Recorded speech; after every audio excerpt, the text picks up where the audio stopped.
Hello everyone, and thanks for tuning into the Financial Investor channel. My name is Brent, and today we're going to be discussing the market.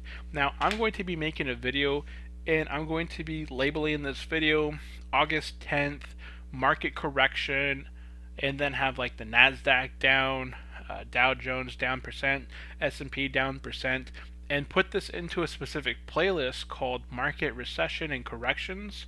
That way, in a year, 3 months, whenever I want to take a look at the specific playlist and take a look at these dates that had affected all the markets overall, I'll have a video of how much the market went down on that date, just for historical reference for myself and any other subscribers or viewers out there. So this is for you guys as far as just historical information.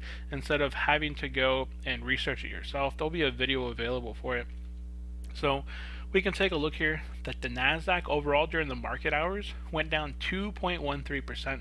So I like to have, you go to Nasdaq.com, and it's a great website. You can see that prior to Nasdaq opening up, it was already in the negative. Now, I believe this is due to the whole conflict right now between North Korea and the United States. And of course, during uncertainties and times of pre-war, there's, it's a lot of uncertainty. So the market doesn't like these times. So it has a lot of issues.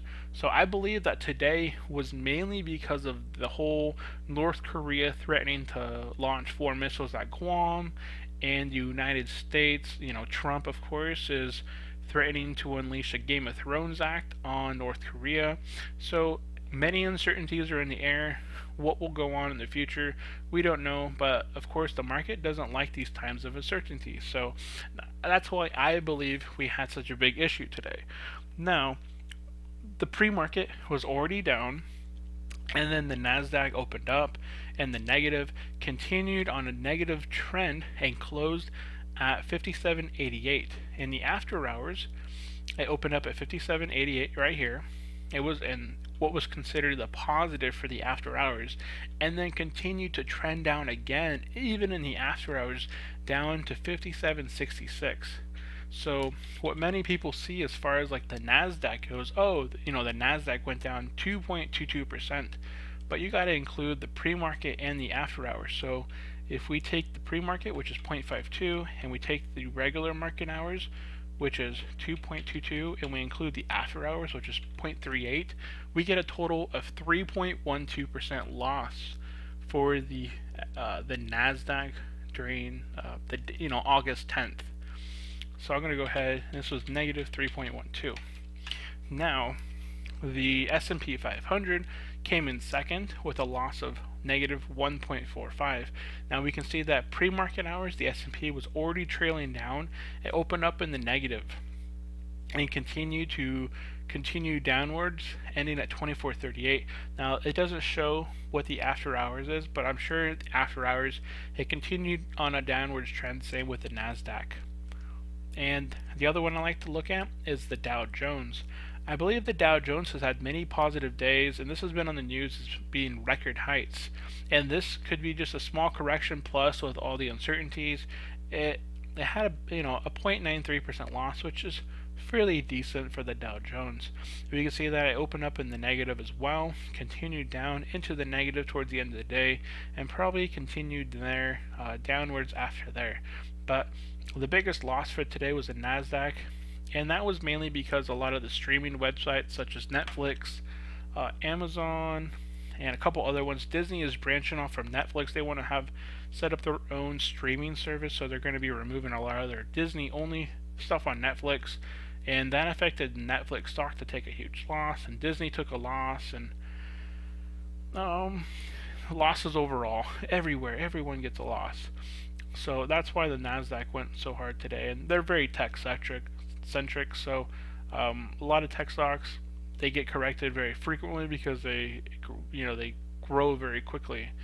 So overall, pretty decent day. What I like to do at the end of each day is I like to compare my portfolio to the markets. So I bring up my portfolio here, and during the day I had a loss of 0.67%, and then after hours I had an additional loss of 0.21% for a total loss of 0.88% during the day for the total for the pre-market and then aftermarket. So total loss of about $444, which in my opinion isn't too bad. I saw other YouTubers out there who had huge losses. One of them which has double invested what I have, and he's probably more growth invested. I'm more dividend invested.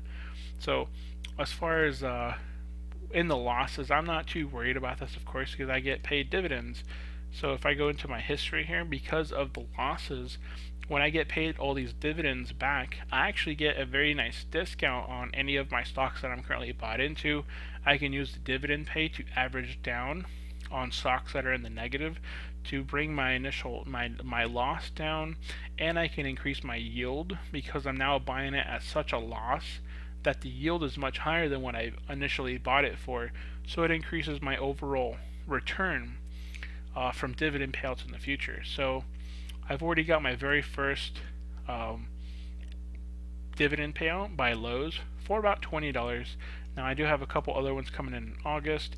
I have AbbVie, EPR, Paychex, and I still have one more from my other stockbroker, Motive, from Abbott. So for a total of around a little over $100 for the month of August. So next month I'll have continuing stuff. I have dividends every month paying me out, which is really nice. So I am not worried about it at all.